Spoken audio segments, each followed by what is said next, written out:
Wes. Ikut.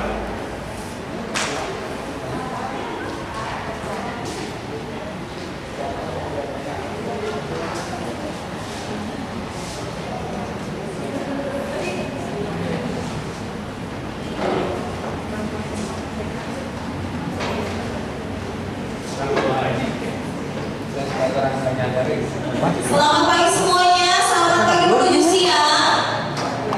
Masa ngeblur? Oke anak-anak, pagi luar biasa ya. Selamat pagi semuanya, pagi luar biasa. Puji Tuhan kita bisa berkumpul kembali di tempat kita yang tercinta ini, Komplek Ahmad Yani, KWTKS di Santo Agustinus dan SMP Santa Maria Ubud. Kita pada hari ini akan mendengarkan singkat sharing kita pada hari ini dengan narasumber yang sangat luar biasa sekali. Bapak-bapak bantu saya ya untuk bilang cakep ya. Oke. Pertandingan menuju kota. Cakep. Bawa panennya naik kuda poni. Cakep. Selamat datang para orang tua siswa. Cakep. Selamat mengikuti parenting hari ini. Yeay. Baiklah, selamat datang kepada narasumber kita Ibu Evi, Kepala Sekolah TK Santo Agustinus di Swiwi, Kepala Sekolah SD Santo Agustinus Pafras, Kepala Sekolah SMP Santa Maria Ibu. Dan juga tak lepas saya sampaikan kacau. terkasih tercinta kami semuanya dan guru-guru di belakang, selamat datang, selamat bergabung. Baiklah, sebelum kita memulai acara pada hari ini, kita akan membuka acara parenting hari ini dengan doa pembuka yang akan dibuka oleh Ibu Rati. Pada Ibu Rati.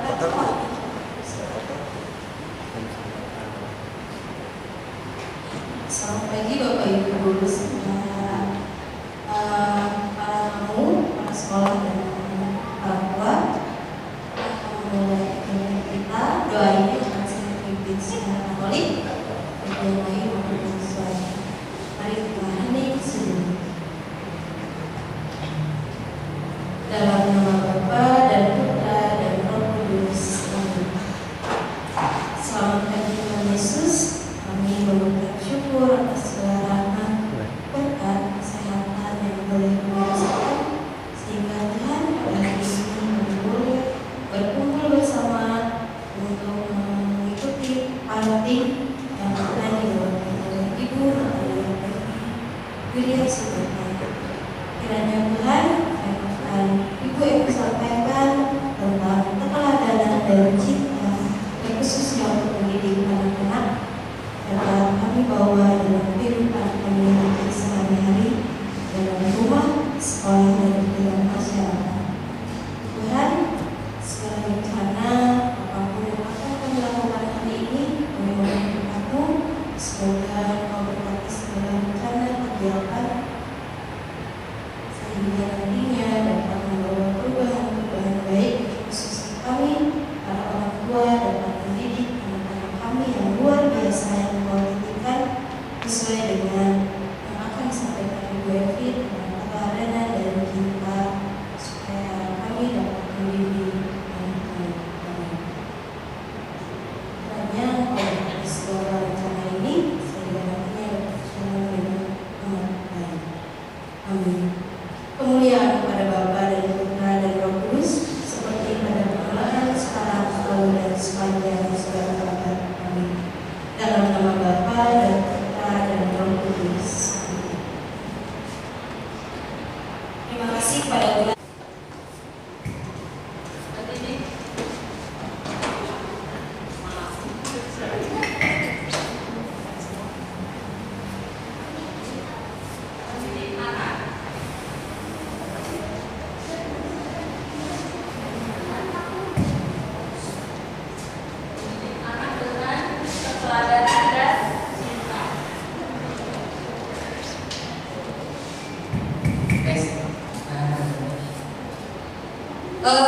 Kita mengambil tema ini karena apa ya? Sekarang itu anak-anak kita ya, jangankan anak SMP, anak-anak kecil saja, anak-anak TK saja, mereka malah lebih pintar untuk di media sosial. Mereka bisa kotak-ketik handphone, apalagi yang punya tablet.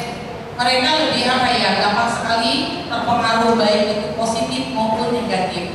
Maka dari itu mama papa, kami membutuhkan peran orang tua dan guru agar kita bisa menjadi teladan yang baik bagi anak-anak kita, bisa membedakan mana sih yang baik, mana sih yang tidak baik, mana sih tontonan yang baik untuk bisa kita lihat, mana yang tidak boleh kita lihat. Nah itu semuanya adalah lebih ke keteladanan dari kita semua. Kita bisa memberikan contoh yang baik buat anak-anak. Tapi yang saya lihat banyak sekali, mungkin saya yakin mama papa di sini mah gaya, enggak kan? Nah, pada saat di rumah mama papanya sibuk dengan handphone. Anaknya jadi akhirnya menjadi apa? Melihat kan? Mama papa juga sibuk dengan handphone, ya udah, aku juga mau handphone. Ada anak malah jadi marah. Mamanya bilang, jangan main handphone terus. Tapi mama papanya main handphone. Berarti kasih contoh yang baik kan? Jadi teladan yang baik tidak? Nah, yuk nanti kita simak bersama Bu Evi. Gimana sih kita menjadi teladan yang baik? Apalagi dengan cinta. Nah, ya itu dia apa sih parenting untuk kali ini. Kita tuh belum kenal juga ya, saya juga belum kenal dengan Bu Evi ya, baru hari ini saya bertemu dengan Bu Evi. Nanti akan dijelaskan siapakah beliau itu ya. Saya hanya lihatnya di YouTube saja. Saya hanya lihat di YouTube. Mungkin nanti kita akan menyaksikan, kita akan menyimak, kita akan sharing bersama ya Bu ya, untuk menjadi seorang orang tua yang baik dan guru-guru yang baik. Kita tidak bisa juga menyerahkan semuanya kepada guru ataupun semuanya kita serahkan juga kepada orang tua. Kita bersama-sama, kita bekerja sama untuk mendidik, membimbing perkembangan putra putri kita. Itu. Dan satu lagi pesan dari sponsor PPDB masih terus berlanjut. Mama papa apabila ada adik-adiknya, saudara, tetangga, atau anaknya tante, anak siapapun yang mau bersekolah, silakan mendaftarkan segera di komplek kami, Sekolah Agustinus dan Santa Maria. Untuk menyingkat waktu, mari kita ikuti kegiatan parenting ini. Semoga bermanfaat untuk kita semua. Baik, tolong tadi Miss Yuli juga minta bantuan cakep. Saya juga minta tolong ya. Tolong dibantu dengan cakep.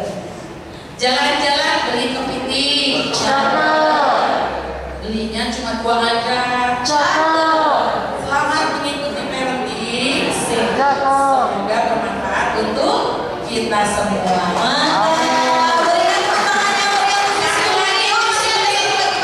Sponsor tadi ya. Jalan-jalan ke pasar minggu. Jangan lupa membeli cendera mata. Segera dapatkan putra putri Bapak Ibu. Di sekolah Santo Agustinus dan Santa Maria. Selamat mengikuti, sehat selalu, Tuhan memberkati. Terima kasih Miss Yuli, berikan tepuk tangan yang meriah sekali lagi untuk Miss Yuli. Oke, nah sepertinya Bapak Ibu ini masih lemes ya. Kita mau disuguhkan dulu dengan tampilan yang membuat mata jadi wow, amazing. Karena apa? Ini tampilan dari anak-anak dari SD Santo Agustinus. Di situ jadi ngelihat warna mereka pakaiannya cantik-cantik. Saya juga pertama lihat, aduh cantik sekali, ada bling gitu loh. Jadi matanya tadi kita oke saya siap. Oke, langsung aja tanpa lama-lama lagi kita sambut tarian merak dan anak-anak SD Santo Agustinus. Berikan tepuk tangan yang meriah.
tersempurnanya.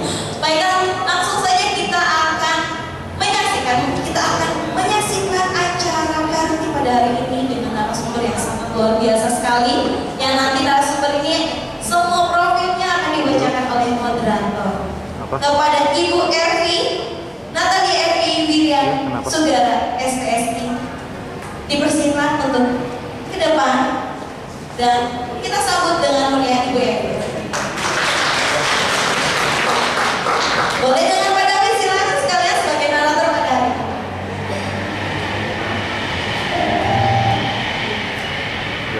Pagi. Ya. Oke, selamat pagi Bapak Ibu sekalian. Bagaimana kabarnya hari ini? Sehat? Puji Tuhan. Oke. Izinkan saya memperkenalkan diri terlebih dahulu. Saya adalah guru BK SMP Santa Maria. Nama saya adalah Pak David. Di sini saya akan berperan sebagai moderator yang akan menemani Bapak Ibu dalam parenting pada hari ini. Nah, sebelum memasuki parenting ini, saya akan membacakan profil dari narasumber hebat pada hari ini, yaitu Ibu Evi. Nama lengkapnya Evi Wirian Sugara. Beliau lahir di Bandung pada tanggal 8 Desember. Pendidikan Fakultas Psikologi Maranatha. Pengalaman kerja dan aktivitas yang sudah dijalani oleh Ibu Evi: konselor di SMP Santa Angela selama 10 tahun, kemudian menjadi HRD di Rumah Sakit Immanuel, dosen Human Relation LPKIA, asisten trainer di Dale Carnegie Training, kemudian menjadi trainer untuk berbagai pelatihan psikolog profesi, konseling pastoral di Santo Laurentius dan Keuskupan Bandung. Dan saat ini beliau menjadi formator di Seminari Tinggi Hermentum sejak 2005 hingga sekarang. Oke. Selanjutnya kita akan memulai parenting pada hari ini. Parenting hari ini mengambil tema yang sangat luar biasa, yaitu mendidik anak dengan keteladanan dan cinta. Bapak Ibu pasti mendampingi anak-anaknya juga penuh dengan cinta, ya, betul ya Bapak Ibu ya. Namun tanpa kita sadari ya, kadang perilaku kita itu diadaptasi atau ditiru oleh anak kita sendiri. Tanpa kita sadari, perilaku kita ini menjadi contoh untuk anak-anak kita. Jadi kadang anak juga kurang memahami, ya, sebenarnya perilakunya ini baik atau tidak. Nah, kadang kita tidak sadar bahwa itu sangat mempengaruhi perkembangan dari anak-anak kita. Nah, harapannya melalui tema ini kita makin bisa mendidik anak kita penuh dengan keteladanan dan makin memberikan perhatian kita kepada anak-anak kita.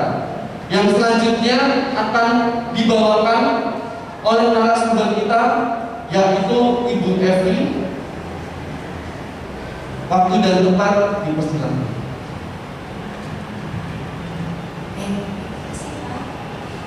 Selamat pagi Ibu Bapak. Selamat pagi Ibu Bapak. Kenapa kita harus semangat? Karena mendidik itu bukan pekerjaan mudah. Kalau Ibu Bapak sendiri sudah tidak bersemangat dalam mendidik, apalagi para gurunya di sekolah.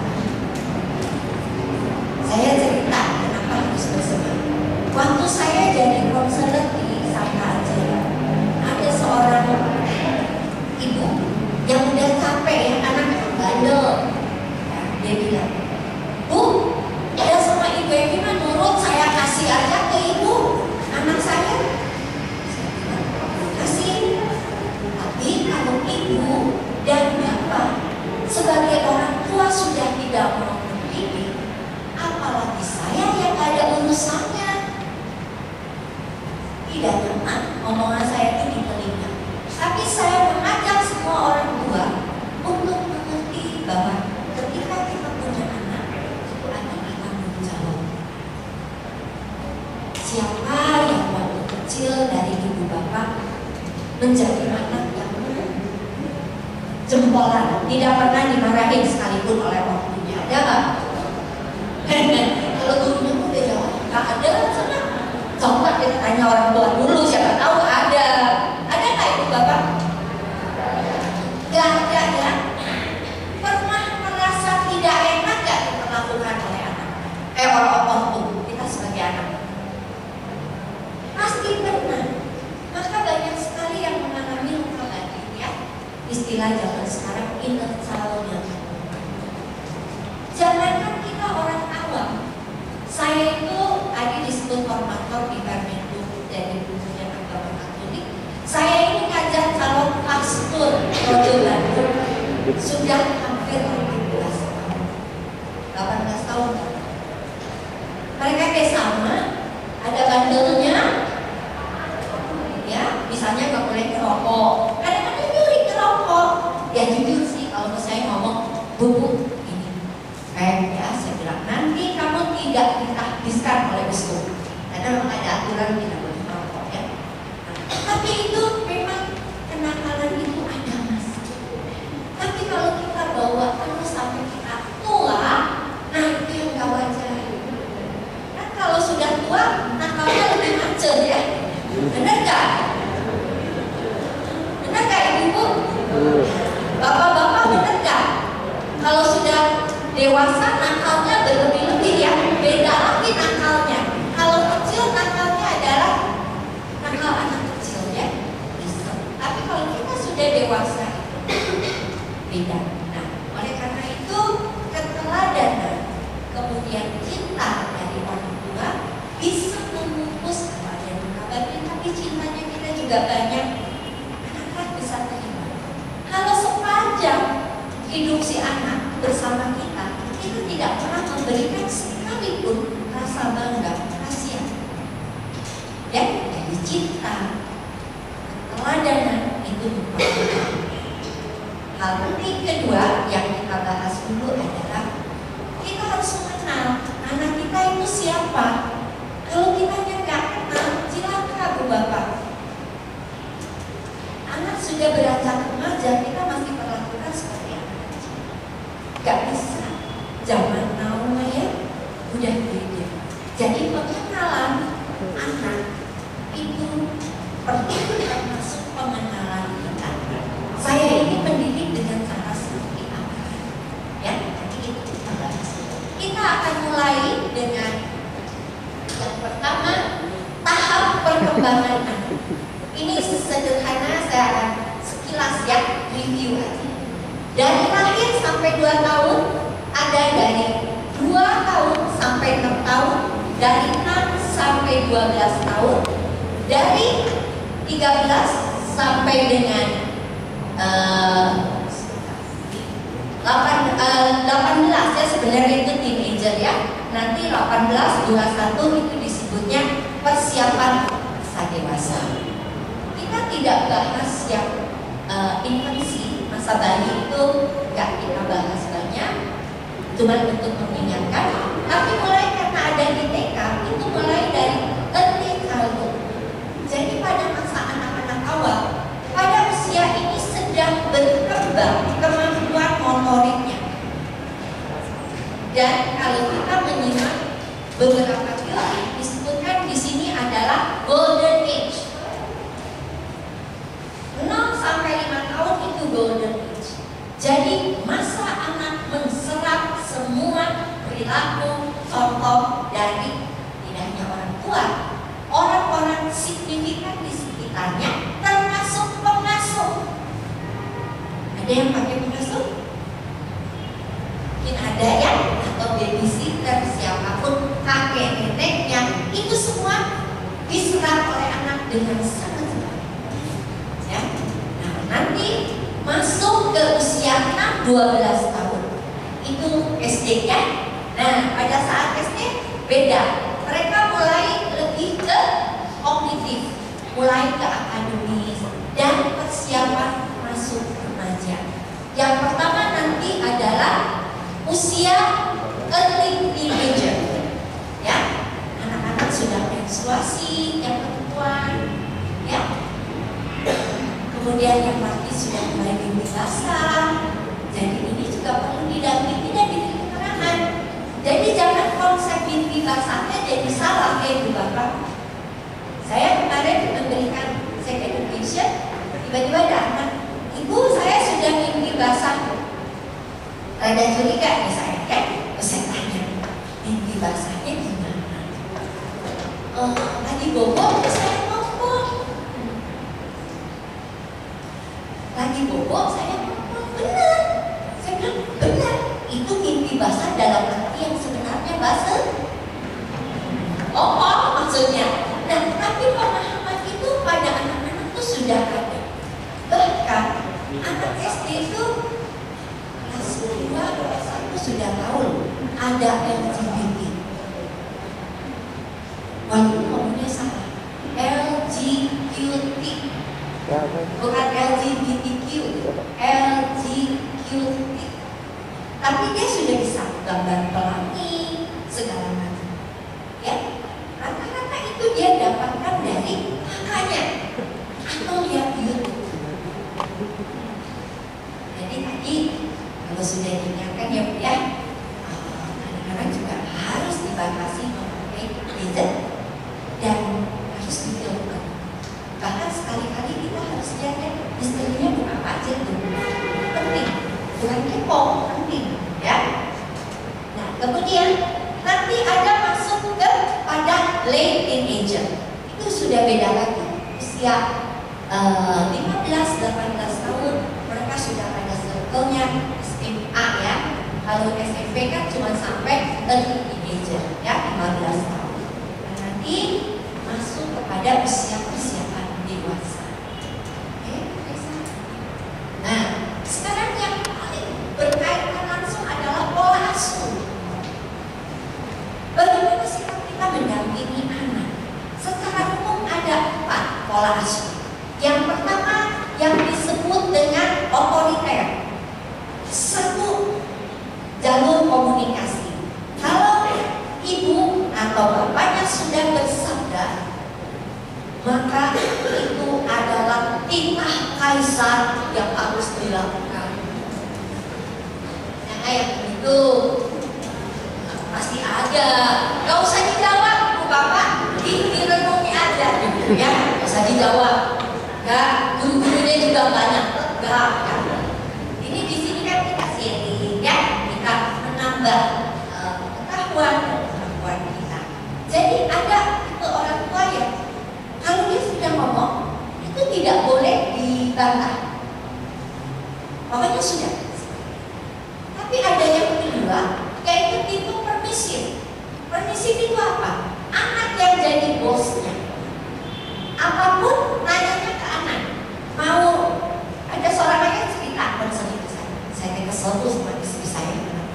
Masa kok yang paling mau makan? Dia nanya sama anak saya, kamu mau makan apa? Mau liburan, Bu? Yang ngeluarin duitnya saya. Dia nanya bukan ke saya, ada budget berapa? Dia tanya anak, kamu mau liburan mana? Ya namanya anak ya, ngomong aja seenaknya, Bu. Jangan mikir duit bapaknya cukup nggak ke sana. Nah, itu adalah tipe permisif. Anak menjadi bosnya. Karena yang begitu, nggak usah dijawab juga, ya. Saking jadi bosnya, waktu saya di rumah sakit jadi HRD, saya bingung, ada satu ibu bagian keuangan nggak hadir. Panik lah, kan semua itu menjelang gaji. Terus saya tanya, mana itu? Udah 2 hari kok saya nggak lihat.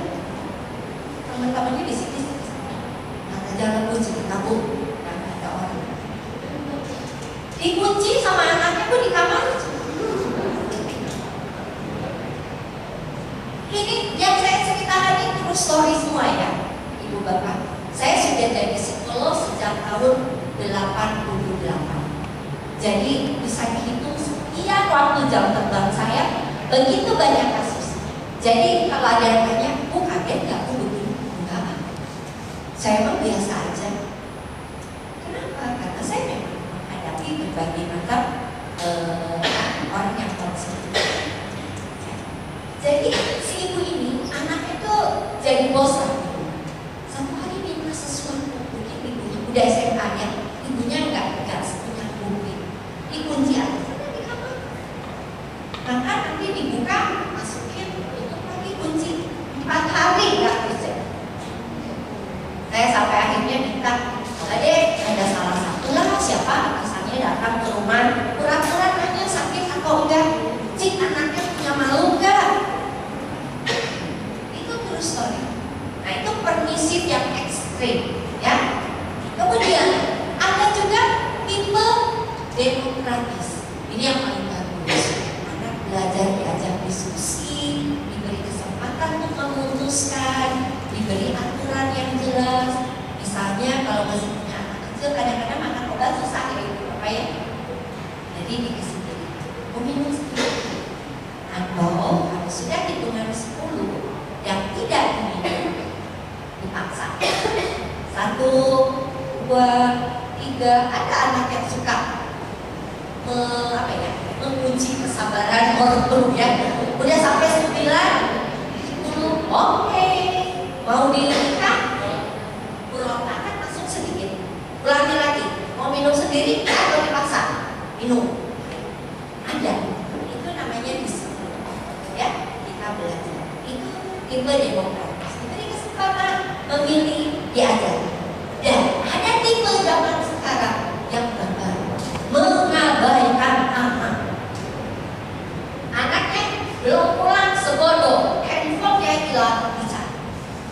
Kemana handphone? Kemana handphone? Anaknya sampai jam 6 sore belum pulang. Suaminya pulang kerja nanya, Mama, anak kemana? Oh iya ya, belum pulang ya dari tadi. Baru heboh, cari kemana-mana, ya. Atau orang yang terlalu sibuk, yang penting semua kebutuhan termasuk materi juga. Nah ini tipe yang mengabaikan, dan ini banyak di masa sekarang. Ya, proses belajar apa? Kalau dari Bandura dikatakan manusia memperoleh informasi dan melakukan suatu perilaku yang akan diadopsi berdasarkan lingkungan dan perilaku orang signifikan yang ada di sekitar. Itu ya.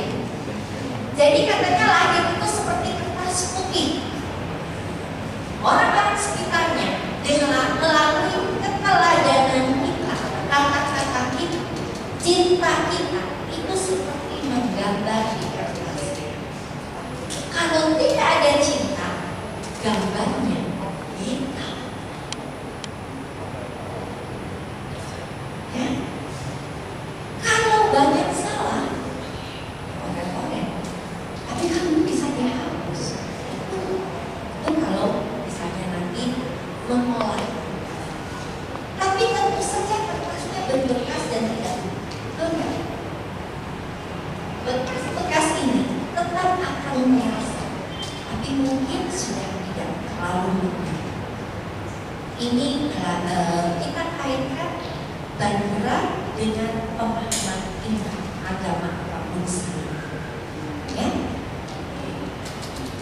Bagaimana proses belajar? Yang pertama, anak itu observasi. Jadi yang tadi dikatakan keteladanan. Saya ada kasus anak kelas 1 kalau marah di kelas itu marahnya luar biasa. Menjerit, menendang, ya. Waktu ditelusuri, pertama waktu ibunya dengan bapaknya datang berdua, itu tidak ngomong. Saya tanya, ini kenapa bisa begini? Kita baik-baik saja, semuanya tampak bagus. Tapi satu hari ibunya datang,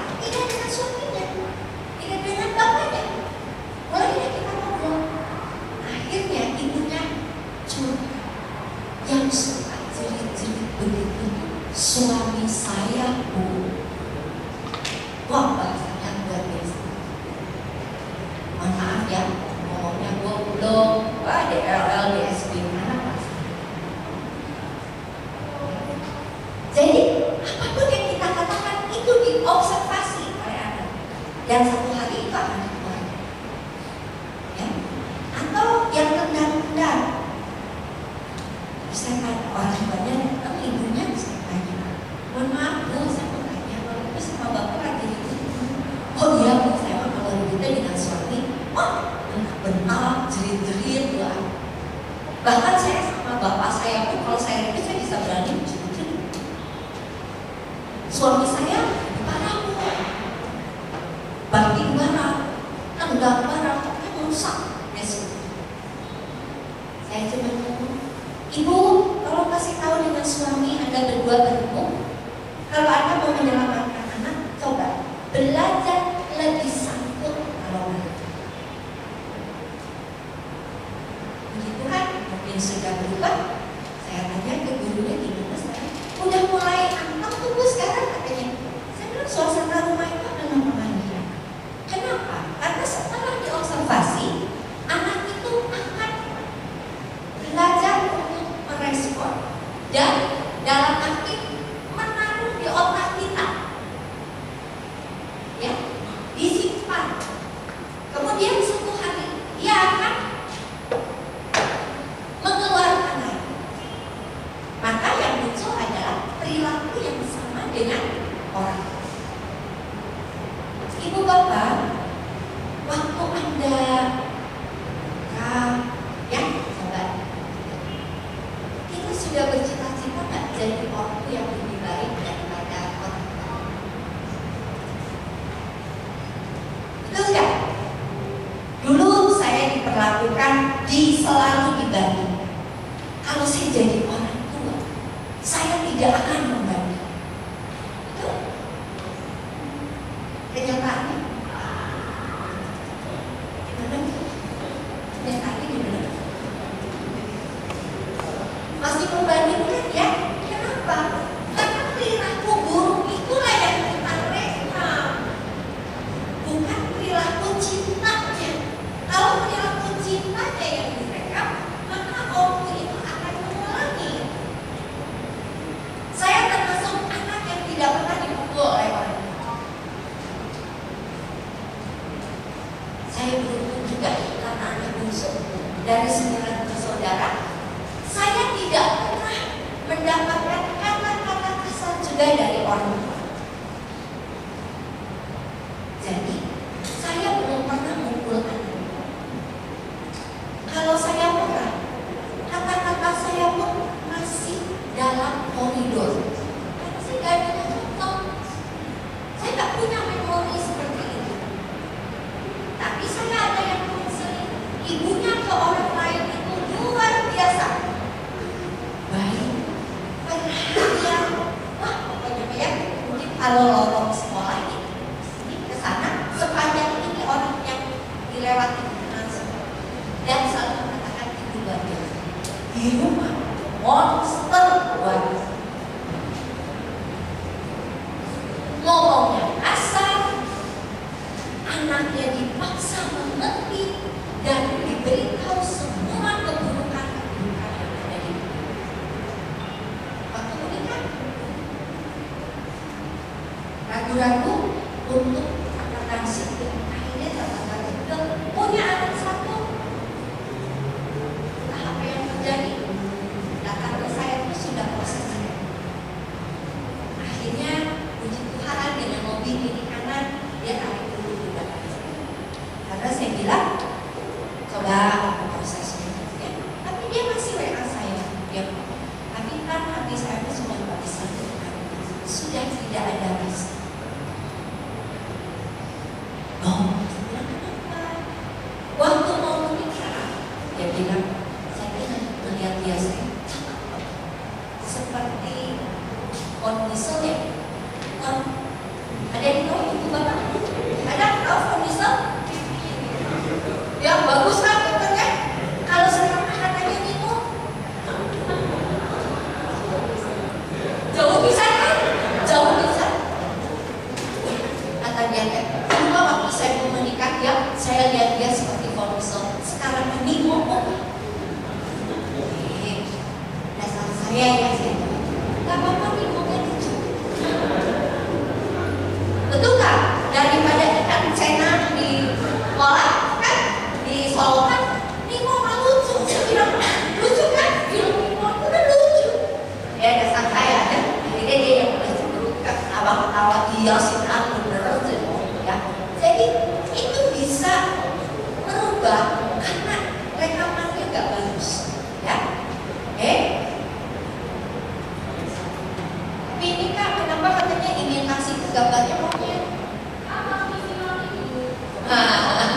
Jadi itu teori evolusi juga ya, kapan dulu ya. Nah, ini kan konsep yang mendasari kemampuan atau keadaan seorang anak.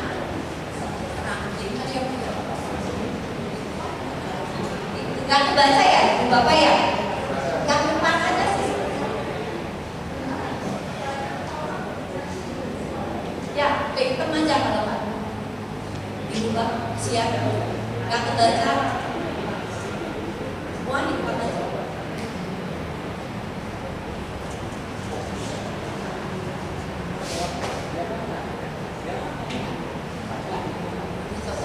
Ya, lihat ya, lebih bisa membaca ya.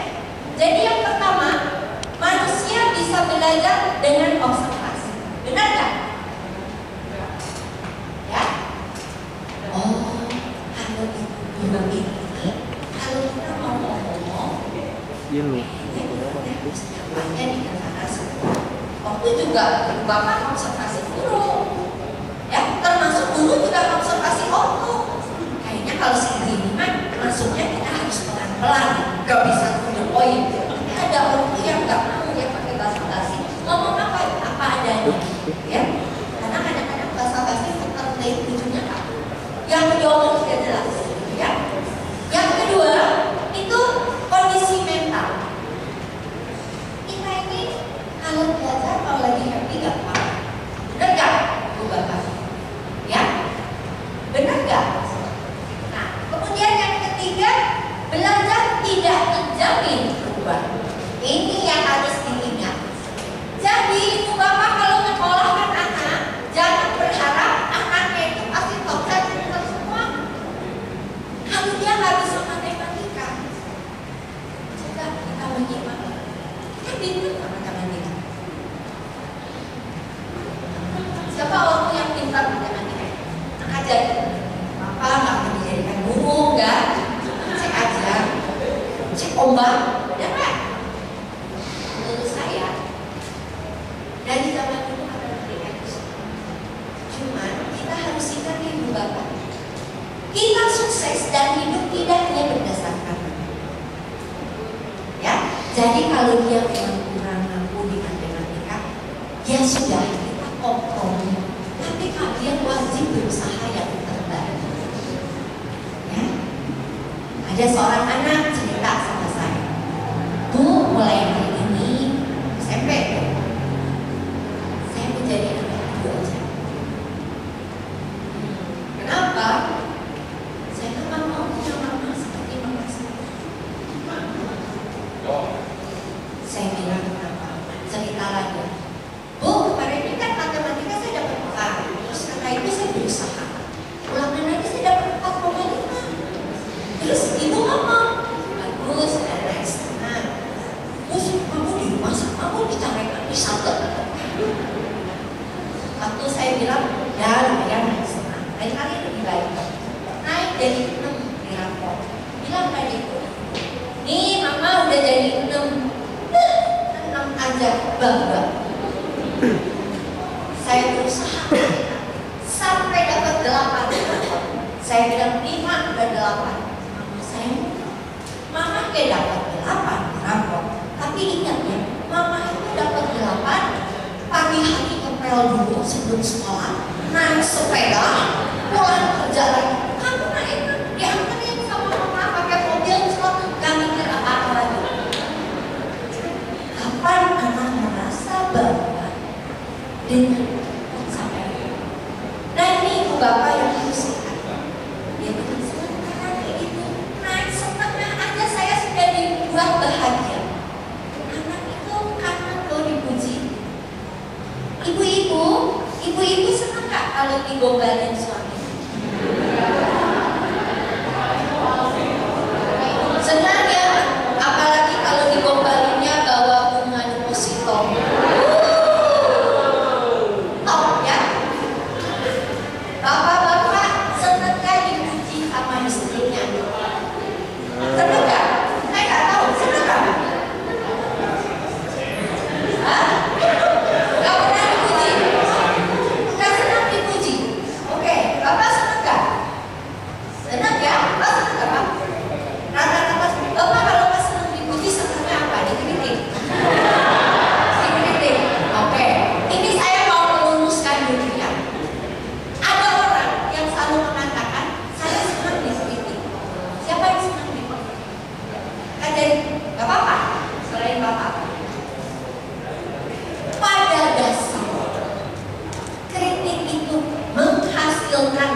suaminya nih ngegombalin ya, aku happy ya kalau disebut gitu. Ya, bapak-bapak tahu istrinya kan mau minta dibeliin apa, tapi karena mau gini seneng lah ya. Dah ini gimana gitu. Terima kasih ya Allah. Jadi saya minta diisiin siapa? Ya, nah jadi ini yang kita tidak boleh. Semua orang membutuhkan apresiasi, cinta, ya. Kemudian belajar tidak menjamin perubahan. Ini yang saya mau katakan. Ya. Jadi jangan sampai berpikir mengeleskan anak dari pulang sekolah sampai ketemu lagi. Ada kejadian, babysitternya cerita ke saya, Bu, saya babysitternya namanya kalau udah jam 7 malam les terakhir sampai jam 8, ya anaknya udah bengong Bu, pegang pensil ini. Ya, jadi mari kita juga bukan superhero yang jago semuanya, belajar menerima kekurangan anak dan belajar menghargai kelebihan. Ya. Karena mata saya aja ya. Bapak, aku enggak. Ya, kita melihat bahwa proses belajar itu memperhatikan model. Tadi, kalau modelnya kita sebagai orang tua kurang baik, berarti kita memberikan role model yang tidak positif. Ya. Kemudian mereka masuk otak kita mengulangi dan coba. Kalau ada yang masih TK, orang tua TK mana? Ada masa anak tantrum ya, ada ya. Nah biasanya lagi coba-coba kalau dia sekali ngada mau ada kemauan terus ada, kita penuhi. Artinya itu di poin yang motivasi, reinforcement. Jadi lain kali kalau saya punya keinginan ada. Ini yang harus kita ya. Kemudian selanjutnya ini yang beda-beda usia, beda-beda tantangannya ya. Misalnya Pak, ini angkanya tidak jelas.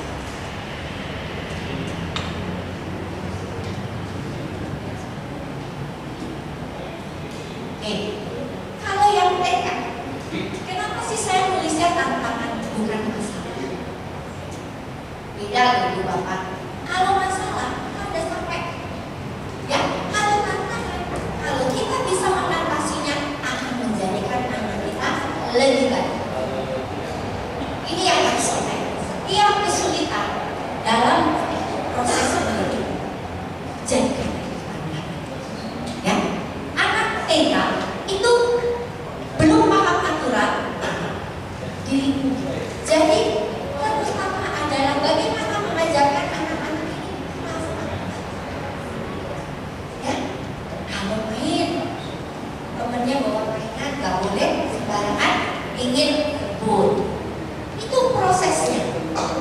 Nanti mulai akan, kalau motorik halus itu kan tugas perkembangan ya, itu halus ya. Tapi yang paling utama tantangannya adalah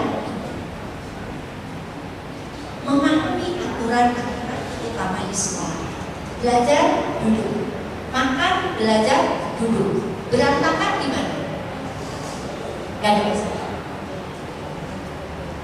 Itulah perbedaan anak-anak Indonesia, terutama dengan anak-anak yang tinggal terutama di negara lain. Kemarin ponakan saya yang sudah tinggal di Australia datang bawa anak baru setahun setengah, ya, dia bisa makan sendiri. Kembali dudukin sama ibunya, karena ibunya juga kerja, bapaknya kerja, tinggal sama ibu. Dia makan aja. Nasi tim setumpuk itu habis dan nggak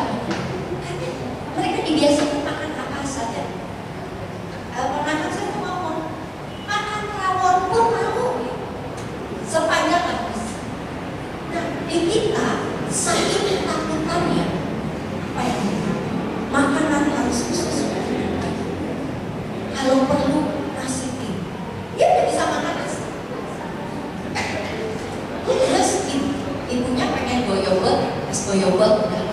Itu lihat ibunya makan, dia pakai nyedoknya sendiri. Dia abur-aburan nggak ada ya, buat dia bisa.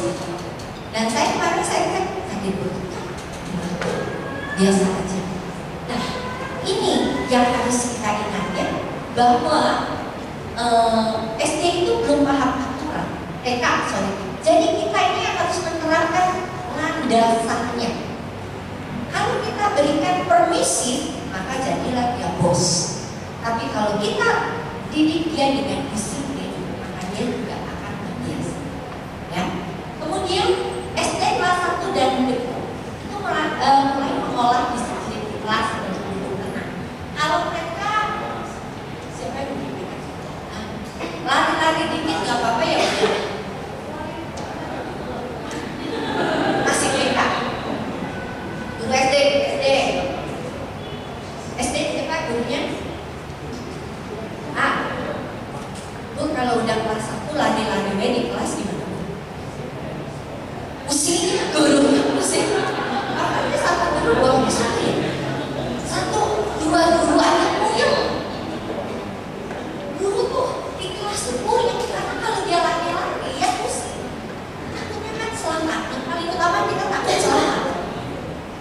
Ya. Dan takut supaya kita fokus kepada anak ini yang kalau kata 25 ya, yang 24 memang ini keteteran. Nah, maka kalau gurunya agak keras, menyuruh anaknya duduk, disiplin, mama papa yang tercinta, jangan ngambek. Ini bagian dari proses. Ya. Kemudian meningkatkan kepekaan. Anak kelas 1, kelas 2 itu kadang-kadang belum tahu. Kalau punya makanan, nawarin. Ada yang nawarin, tapi sudah dibibit. Benar nggak? Salah nggak? Enggak. Namanya juga mereka belum tahu. Maka biasanya gurunya di sekolah mengajarkan ya, kalau mau menawarkan bukan makanan sisa, tapi di awal. Ya. Jadi melatih kepekaan. Di rumah bisa Bapak. Kalau ada mbak, kalau ada kakaknya, kalau makan, yuk nawarin yuk. Pembiasaan yang membuat nanti si anak berubah. Ya. Kemudian sosialisasi, terutama untuk anak muda. Ya. Kelas 1, kelas 2 itu si anak belajar perilaku mana yang sesuai dengan anak. Ya. Oke. Berikutnya 3-4 fokus pada akademik. Jadi kalau kelas 3-4 udah mulai serius ya belajar. 5-6 ini prapubertas dan mulai membentuk kelompok. Mulai itu si ini suka sama si ini ya. Jadi anak-anak bukannya ada orang tua SD. Mana saja? Oh ibu TK SD ada ya. Jadi kalau yang cewek sekarang itu kelas 3 pun sudah ada yang mens. Kecepatan. Tapi realitasnya ada ya. Jadi saya harus mengatakan ada. Kelas 3 SD itu sudah mens. Jadi ibu bapak juga harus siap mendampingi mereka, ya, karena itu prapubertas. Ya. Kemudian mulai lebih senang main dengan kelompok-kelompoknya. Nah, SMP ini mencari identitas. Biasanya itu dikatakan BUMI, ya. Karena mencari identitas, maka perilakunya seperti apa? Sok-sokan, betul nggak? Merasa diri gede dan biasa, ya. Kalau dulu, kalau ada bapak yang masih suka main pukul, anaknya sudah masuk ke pubertas, badannya sudah tidak gede. Zaman dulu waktu dia kecil SD pukul, SMP bisa melawan, bisa nangis ya, sudah minimal nangis. Ya. Nah ini kita juga harus. Ibu bapak, kita tahu kalau kita dipukul itu dulu juga sakitnya. Tidak hanya sakit fisik, hatinya.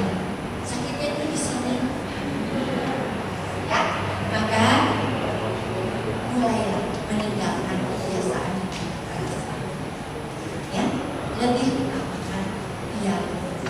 ngobrol.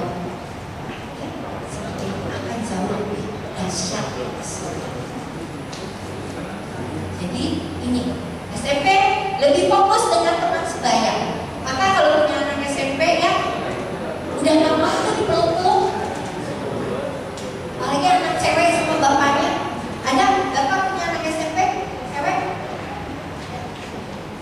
Gak mau kan sekarang, apalagi di depan temennya dipeluk-peluk kan? Masih mau ya, tapi sebagian besar udah gak mau. Dijemput oleh mamanya anak cowok, mau gak? Oh keren. Karena teman-temannya akan ngomong anak ya. Saya menangani satu laki-laki sudah umur 32 sekarang. Begitu banyak kabatin ya. Ya cerita, saya ganti. Yang paling menyakitkan dengan SMP, saya sudah bilang sama ibu saya bisa pulang dengan naik angkot. Tapi ibu saya nggak percaya, tetap ngejemput dengan muka bengong-bengong gini di depan motor. Saya malu, teman-teman, ibu saya. Tidak hanya satu, ada juga yang karena anaknya kurang ajar, begitu turun di rumah saya, jemput 2 lagi sejam. Kalau lu nggak jemput pulang, saya di belakang. Begitu ibunya jalan, masuk. Saya bilang, ada ibu kamu. Saya tanya, saya malu bu. Makanya mama-mama yang lain kalau jemput punya setir, berpakaian cantik, punya gelar. Ini mama saya datangnya pakai motor jadi kucing itu. Saya bilang itu mama-mama yang cantik juga belum tentu tuh mau punya anak kayak kamu.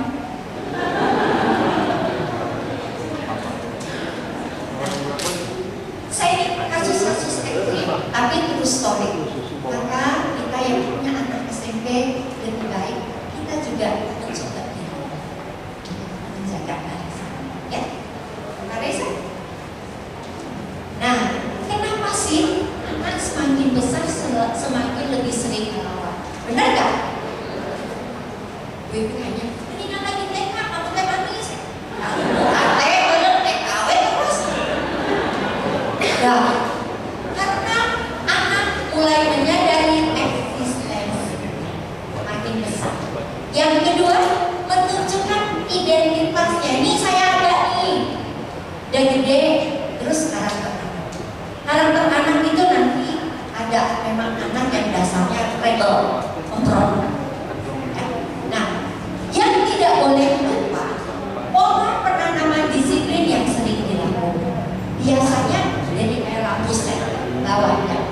Yang pertama, SMP penuh aturan, SD juga ada, TK masih kecil semua dijelasin.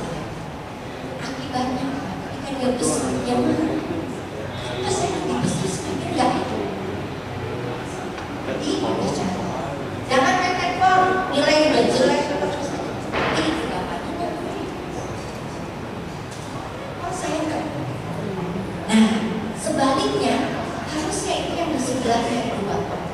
Tanamkan sejak kecil aturan itu TK, SD, SMP, SMA, kuliah itu dibuka lebih besar sehingga si anak bisa mengambil keputusan, mengambil penyelamat berdasarkan Ibu bapak pernah terpikir gak bahwa kebiasaan belajar itu harus dimulai dari belum sekolah?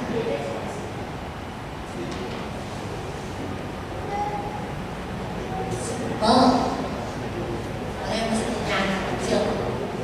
Waktu saya punya anak dari kecil, kalau habis mandi sore, saya dia harusnya duduk setengah jam.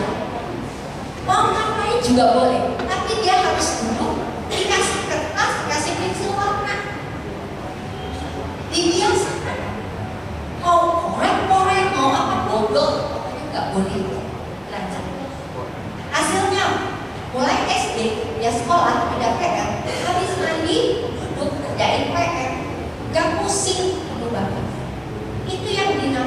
dengan pengkondisian.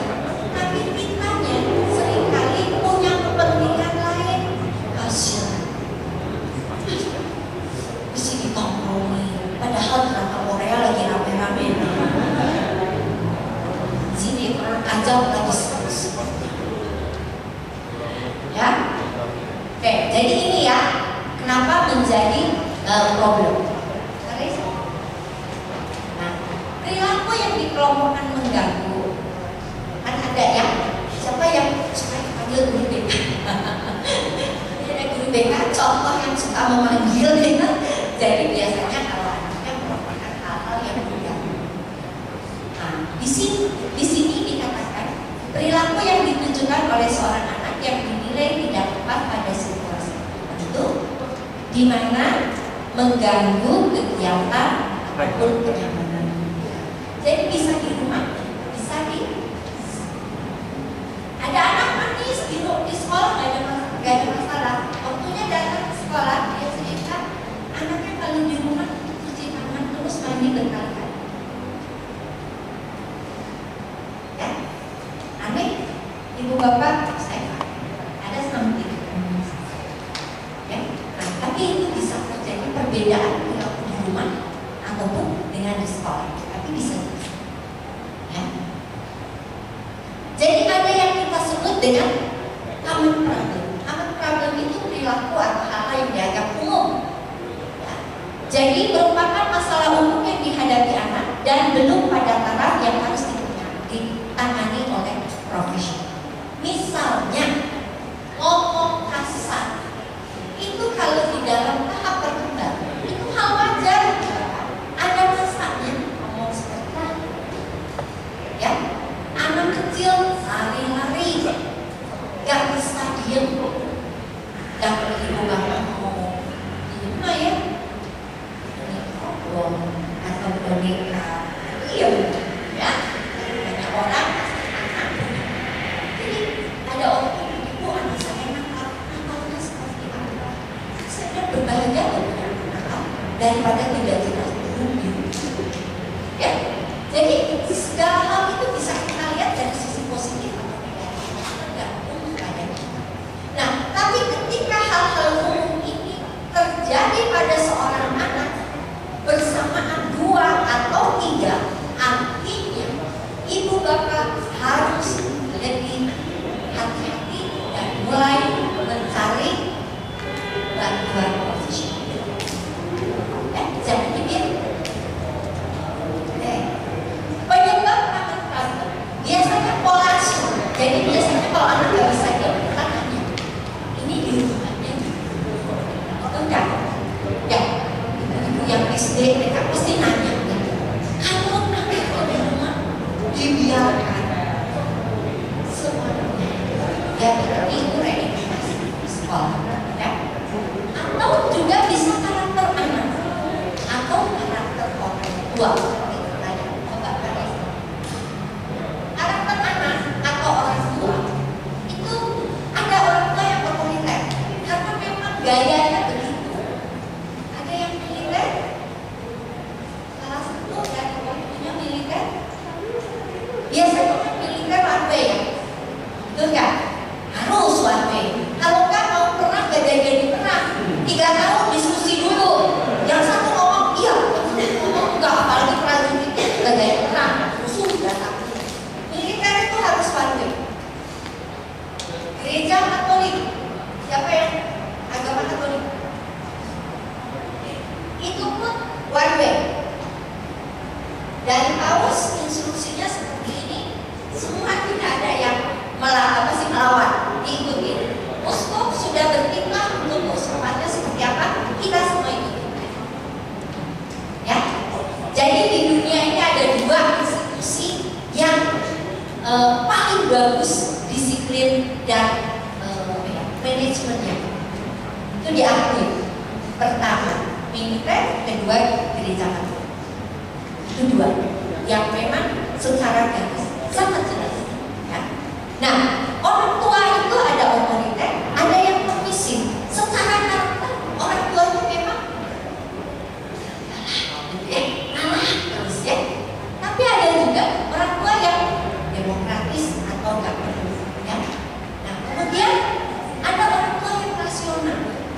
tidak bisa diajak guyon sama anak.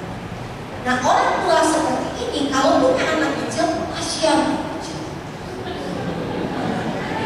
Kebayang nggak? Anaknya lagi koret-koret gambar gak jelas. Dia bilang, gambar apa? Gak mau terbang. Aku pilotnya. Papa di sini ya, dekat jendela. Terus bapaknya, itu mah bukan kapal terbang, gak jelas kesana sini. Kalau kapal terbang mah begini. Itu gak berjaga. Makanya anak-anak imajinasinya biarkan saja. Jadi kasih. Kalau pacaran, nah ini orang rasional juga ya coba pacaran. Pacarnya ngomong, bosan pengen makan di luar. Boleh. Bawa piring makan di luar. Ini kejadian benar. Ada yang konseling ke saya, dia cerita, saya sebel kayak gitu. Dia kemarin, apa yang makan di luar saya bosan. Apalagi, terus saya bilang, makan di luar ya, boleh. Terus saya ganti baju dulu.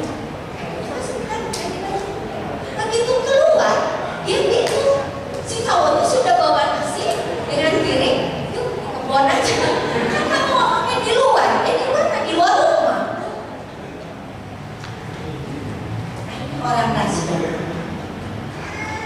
Ya, kemudian ada anak itu menurut disuruh apapun sama orangnya tidak diikuti.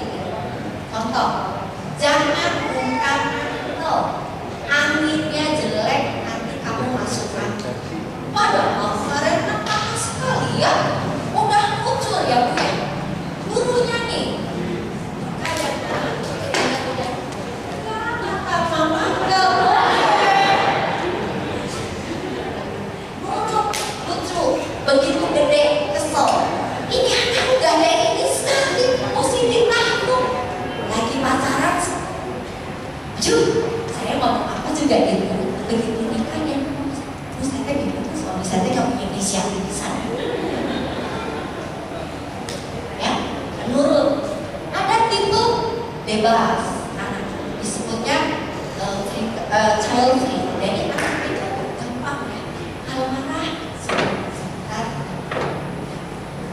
main lari-lari di sini ada barang, halangin, bisa. Kalau nggak bisa di jalan lain. Kalau anak terburuk di situ, dia nangis. Satu lagi, memang ada anak itu pemberontak. Sejak kecil itu memang. Jadi kalau ibu ngomong A, anaknya langsung ngomong saya deh. Mereka orangku cerita saya, ini anak adik apa? Tapi nyebelin ya, adiknya juga provokator saya. Kalau si anaknya udah ngomong, udah adiknya langsung ngomong enggak, adik aja. Ributlah mereka, ada satu TK, satu SD, ya. Nah, memang ada tipe anak yang suka memprovokasi. Dimulai dengan disenang. Dan kalau kakaknya nggak mau disenang, atau adiknya nggak mau, kakaknya mau. Aku bapak-bapak nih yang suka iseng sama anak gadisnya, lagi diem, ya. Ya kalau dia lagi happy diterima, tapi kalau dia lagi kesel langsung. Ya, kalau ada anak yang suka kesel sama orang tua, ya ada. Jadi apa yang bisa jadi solusi? Selain kita memberikan cinta dan contoh-contoh yang baik, maka yang pertama kita harus bersama dengan sekolah. Kenapa? Tanpa kerjasama, apapun yang dilakukan di rumah maupun di sekolah, perbaikan itu tidak. Tapi kalau problemnya sudah 2 atau 3 pada saat yang bersamaan, maka harus langkah kedua, konseling dan terapi.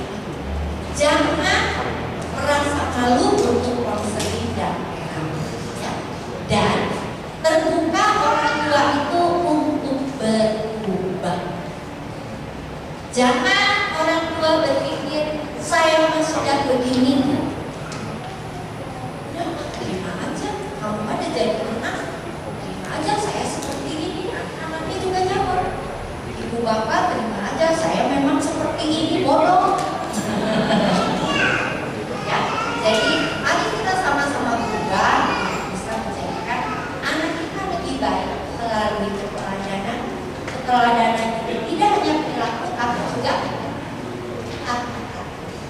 Karena bully yang paling menyakitkan itu tidak fisik. Otto sering membandingkan dengan tujuan memotivasi. Betul nggak? Tapi hasilnya apa? Sakit hati udah terus pulang-pulang. Ya jika mah nilainya bagus kali kamu. Ya, kayak gitu. Coba bisa. Belum sedikit. Sebentar.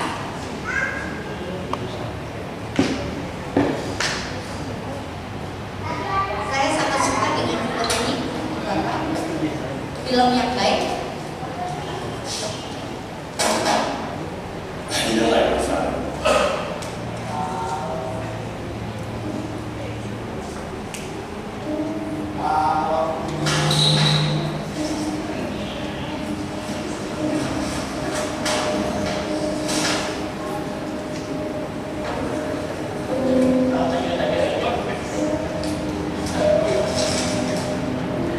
He was full and unsuccessful. His family was harder than all friends of ours. I didn't think he was Ayahnya beda dengan ayah teman-teman yang sukses kaya.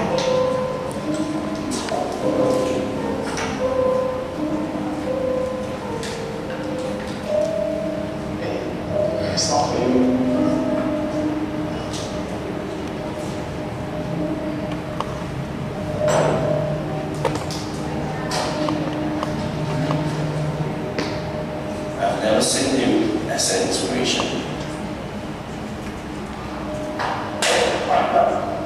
Balik ke school. Here's your pocket money. Yeah, you know, extra. Have to pay your taxes.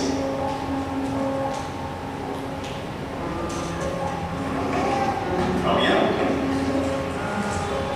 It's from me. Wah, Who says we are not rich? Being rich is not about how much you have, how much you give. Somehow, when you give, you'll be happy. I wasn't happy. I didn't want to be more like my father and my mom.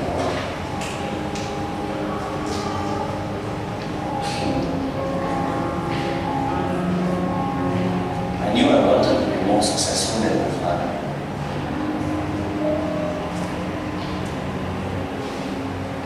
Call me when you need more money.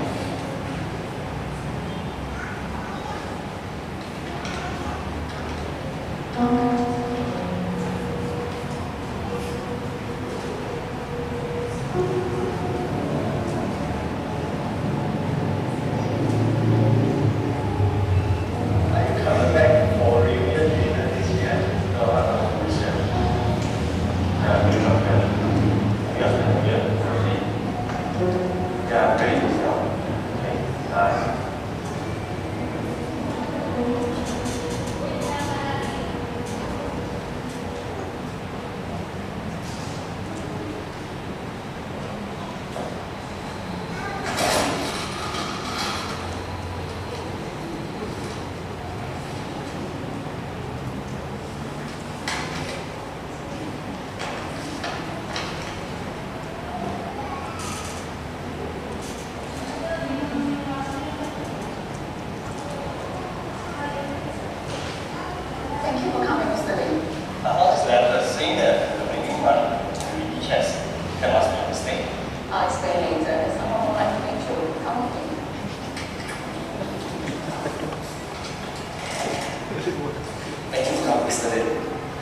He was a selfless man.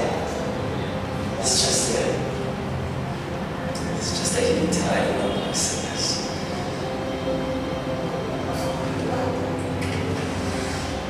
Philip, I've been trying to reach you. This is for you, in recognition of your donations. Yes, for me. But I envy me. It's bad. You want to know?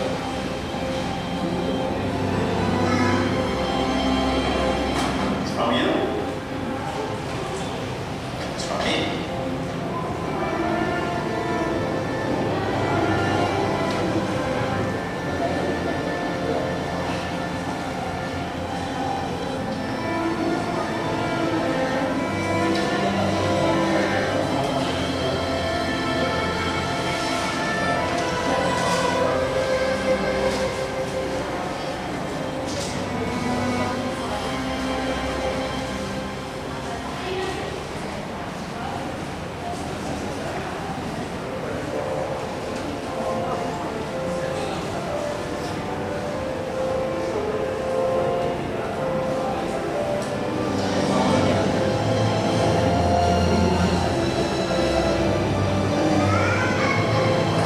My father's 90.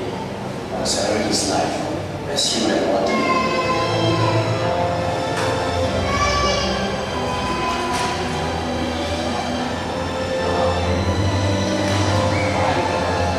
I could almost hear him say, Being rich is not about how much you have, but about how much you can give.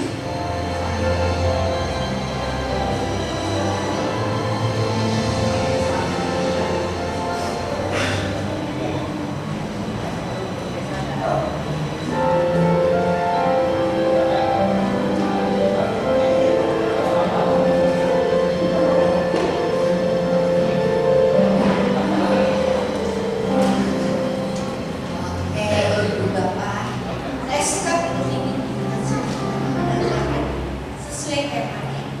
Keteladanan, cinta itu akan selalu. Jadi walaupun mungkin si anak sempat terpengaruh yang lain-lain, tapi ada satu titik yang kembali karena yang menunjukkan teladan cinta. Mungkin ibu bapak yang bisa saya sharingkan. Nanti mungkin kalau ada pertanyaan ya, Pak, saya kembali. Kita beri applause untuk Ibu Rohma. Luar biasa sekali ya Bapak Ibu materinya. Semoga makin menambah pemahaman kita ya tentang bagaimana kita bisa memberi contoh yang baik kepada anak kita sendiri. Harapannya anak bisa meneladani hal-hal yang baik daripada diri kita masing-masing. Nah, barangkali ada Bapak Ibu yang mau sharing atau mau bertanya tentang topik yang sedang kita bahas ini. Saya berikan kepada dua penanya terlebih dahulu. Nanti setelah terjawab semua dua pertanyaannya akan diberi kesempatan untuk bertanya kembali kepada penanya. Ada Bapak Ibu yang ingin bertanya atau sharing, boleh angkat tangan terlebih dahulu supaya bisa diberikan mic-nya.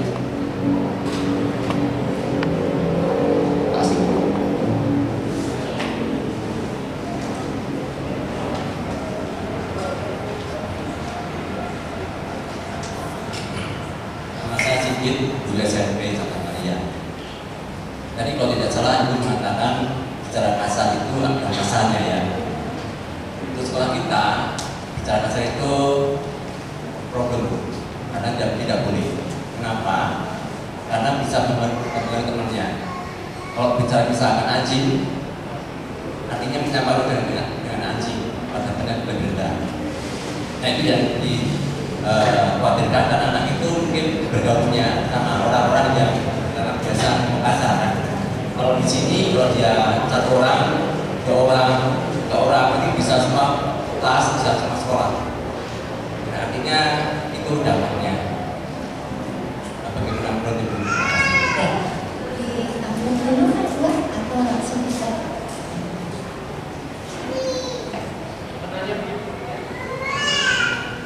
Tandanya berikutnya, boleh mengacungkan tangannya. Baik.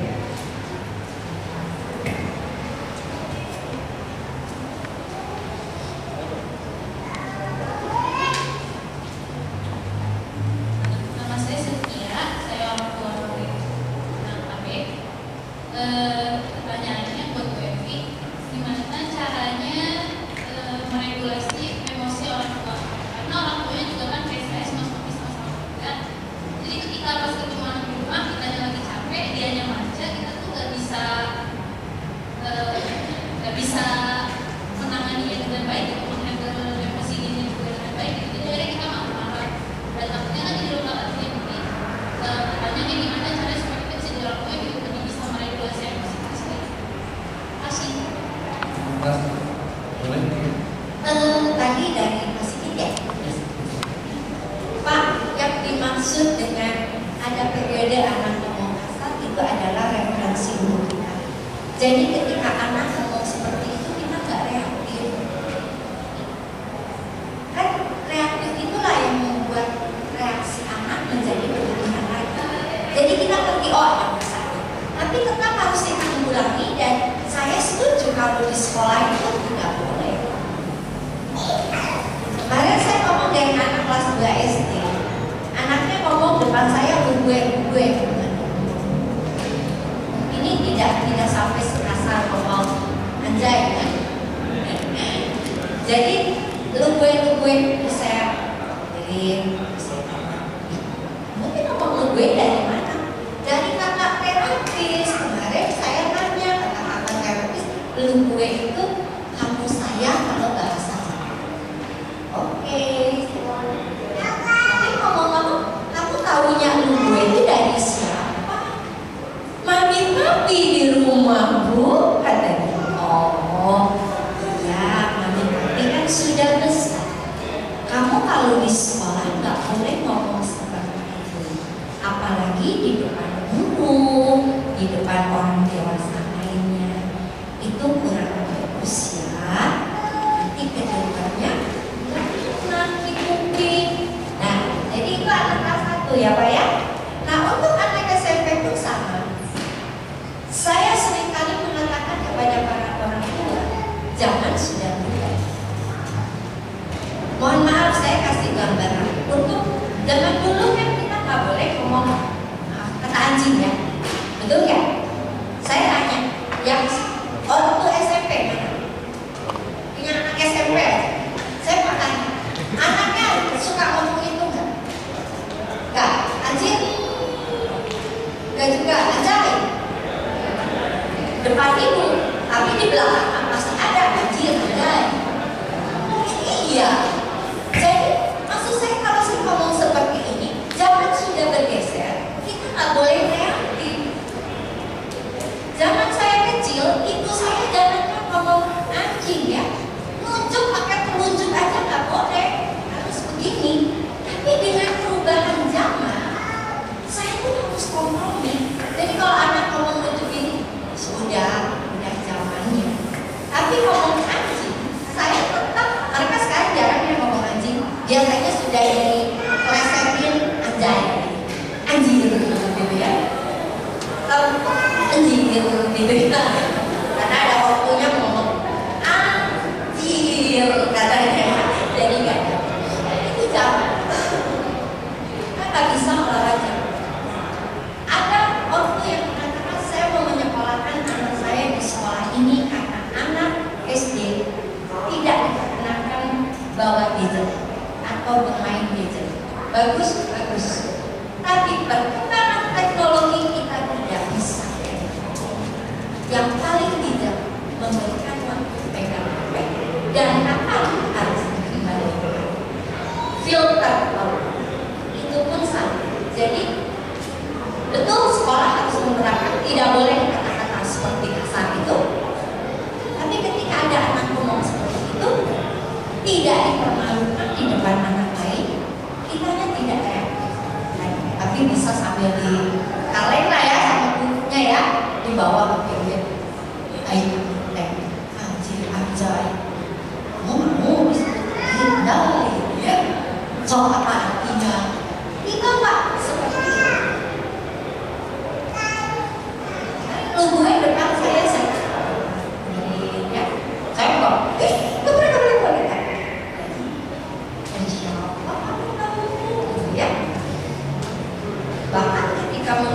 LGBT pun anak kelas 1 SD, ya, saya nggak reaktif.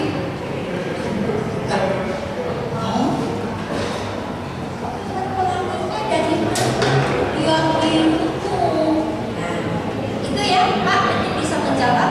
Aturan tetap harus diterapkan, tapi kita sebagai orang dewasa karena nggak lulus sekolah di rumah tuh ortu tidak boleh PAB. Ketika tahu anaknya nonton bokep, jangan langsung dunia berakhir. Tenang, deketin, ajak ngobrol. Kenapa nonton itu? Apa yang kamu mau? Ya, ya seperti itu. Pertanyaan kedua tadi, gimana ya regulasi emosi ya? Kita sudah sampai anak kerja. Itu Bapak hal yang harus kita tanamkan di dalam pikiran kita yang pertama ini, anak tidak tahu kesulitan kita. Jangan memaksa anak untuk tahu dan merasakan masalah kita sebelum. Itu konsep yang harus kita tahu.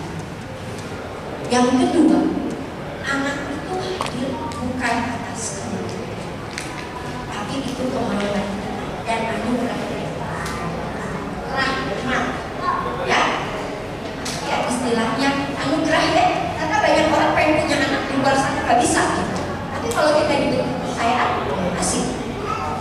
Yang ketiga,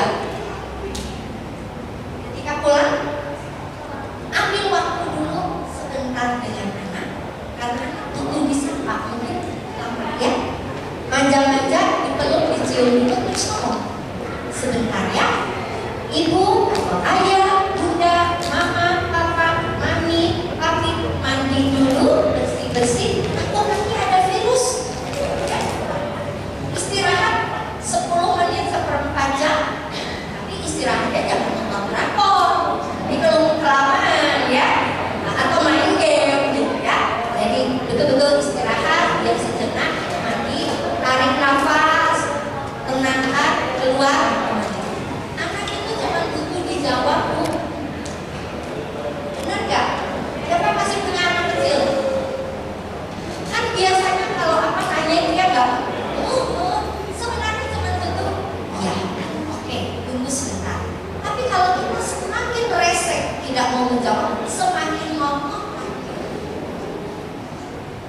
Ya, jadi kembali yang harus kita tahu. Kalau kata suami saya,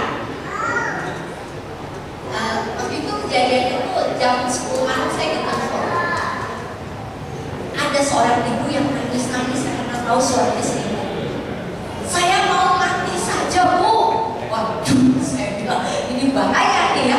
Mau ditutup karena saya udah mau tidur, udah mau tutup. Sebentar ya Bu ya. Ngobrol sampai jam 3 subuh. Tapi poinnya dia mengeluarkan jangan sampai terjadi bunuh diri beneran. Kan gak lucu, besok muncul di koran karena ditolak, ada surat ditolak, ngobrol sama psikolognya. Waduh, malu saya ya. Udah saya dengarkan jam 3 subuh. Dan nangis itu jam 10 sampai jam 12 nggak ngomong apa-apa. Ya, sok lagi dulu. Jam 3 subuh dia bilang, terima kasih Bu Evi, saya sudah lega. Suami saya dia berbeda dan kamu melek segera. Kenapa? Karena saya sebenarnya capek, tapi betul ketika saya ketemu masalah ada orang konflik saya segera. Karena saya selalu merasa aku masih dibutuhkan. Itulah yang kita tanamkan pada orang tua. Kalau ketika anak saya mereka butuh. Saya yakin cinta yang luar biasa akan memberikan. Guru-gurunya, ibu bapak bisa akan gimana? Tapi kenapa harus tertahan? Memang ada passionnya. Kan bakat butuh bukan? Bakatku butuh juga ada titik, tapi lebih kecil. Ya, mungkin itu sama bapak ya.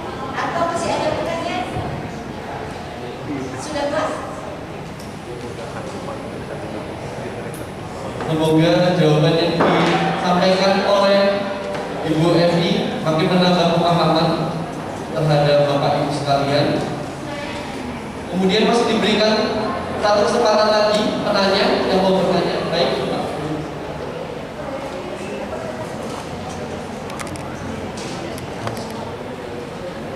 Langsung ya.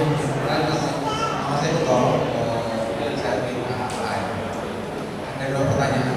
Yang pertama itu saya menanyakan karena ini saya alami dan saya ingin salah. Karena saya itu kalau di rumah lain itu mau makan bareng mamanya itu biasanya mau makan sendiri. Tapi kalau di rumah dia harus pakai HP.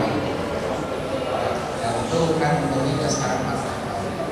Nah, kira-kira memulai istilahnya kan memang saat ini terlambat, tapi untuk memulai tadi kan disiplin itu seperti apa? Mungkin bisa dikasih penjelasannya. Kemudian yang kedua, itu saya sering jumpa ya dengan anak SMP ya, mereka kan masih dalam kelas. Karena misalnya mereka itu di luar, itu mereka akan biasanya mereka punya istilahnya kalau sekarang itu circle ya. Mereka lebih pengaruh sinkron dibanding peradaban di luar. Mereka menghadapi anak-anak seperti itu, kira-kira penjelasannya seperti apa?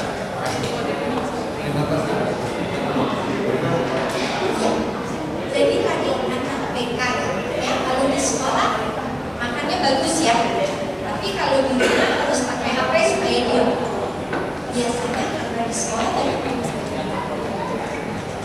ya, dan semua makan, maka dia termotivasi ya untuk ikut ya. Nah tapi kalau di rumah dia makan sendiri di waktu yang terpisah atau makan bareng, masih harus disuap, jadi makannya sendiri ya Pak ya. Nah ini yang problem. Jadi karena makan sendiri dia nggak punya. Coba diajak makan bareng Pak, tapi kita duduk sambil suap. Ada manfaat lainnya karena membiasakan anak ada jam makan bersama, jam makan keluarga.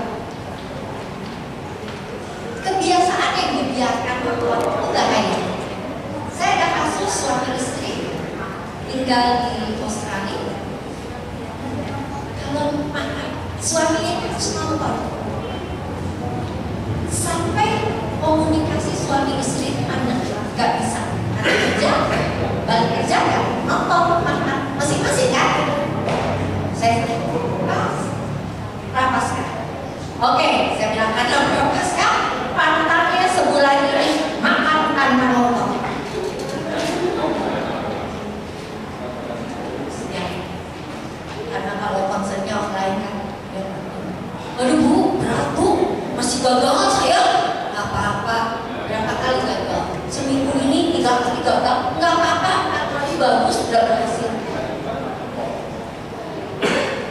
Sulit ya kalau sudah jadi kebiasaan. Jadi biasakan makan bareng Pak. Memang agak repot ya. Maunya kita kan kita makan nikmat, ya.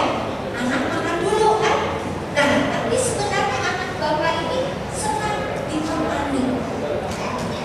Ditemani ya, maksudnya sama-sama makan ya, bukan ditemani duduk. Ya. Dan untuk melatih Pak, karena udah TK ya, biarkan dia mau makan berantakan nggak apa-apa, tapi dia bisa makan sendiri.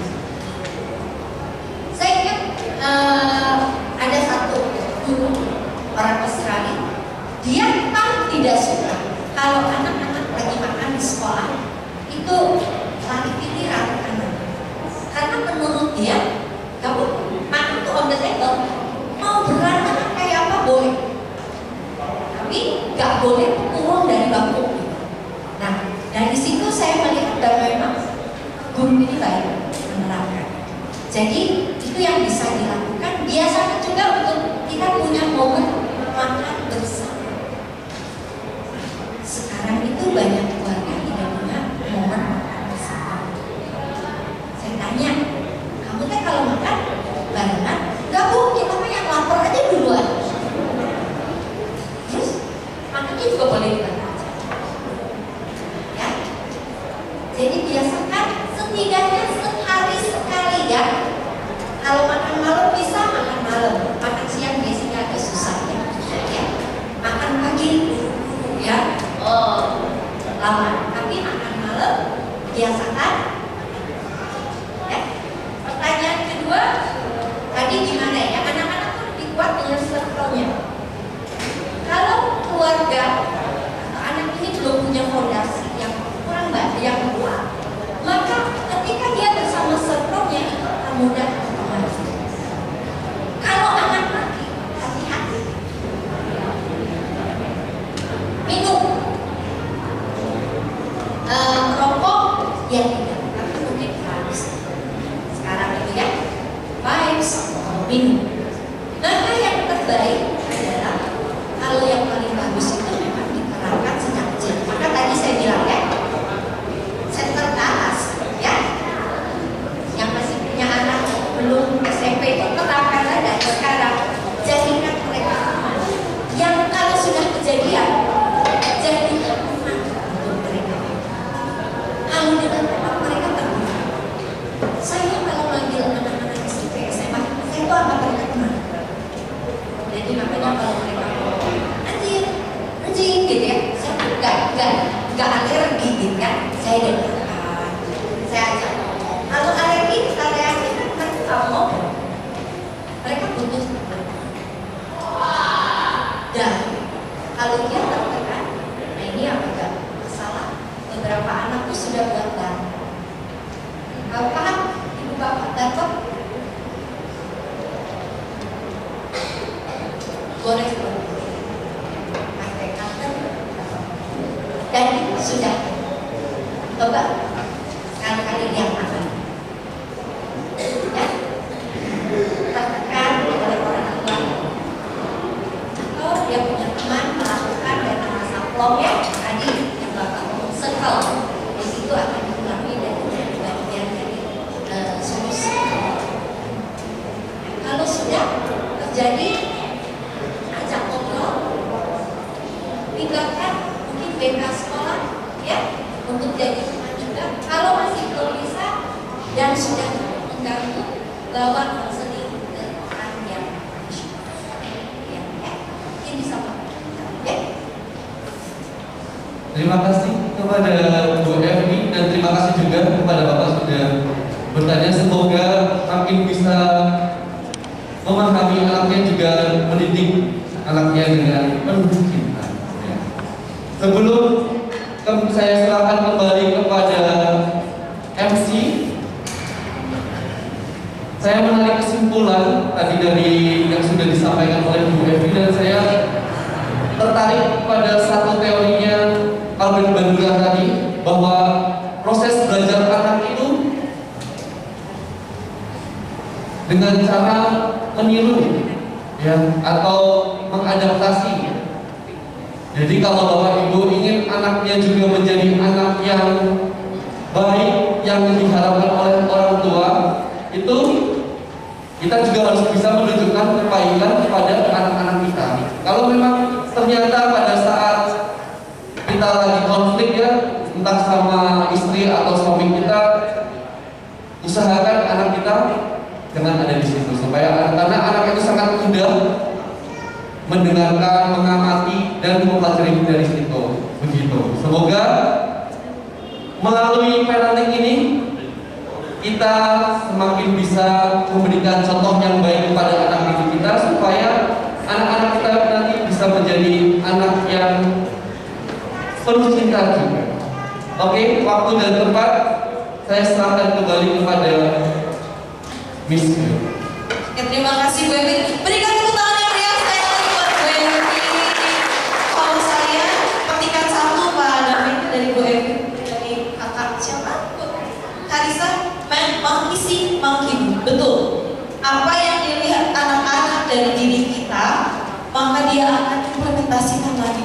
Itu luar biasa sekali. Saya langsung pas Karisa bilang mengisi menghidup.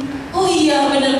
Apa yang dilihat itu dia dilakukan, luar biasa. Jadi saya juga pribadi sebagai seorang dengan 3 orang anak, jadi saya pikir wah anak saya dari TK ada, SD ada, SMP ada, semuanya ada, kayak langsung oh iya ya benar juga ya, oh iya ada. Luar biasa sekali Bu Evi. Terima kasih buat ilmu yang sangat luar biasa sekali. Mama papa gimana? Luar biasa sekali kan hari ini Mama papa? Luar biasa sekali. Itu juga jadi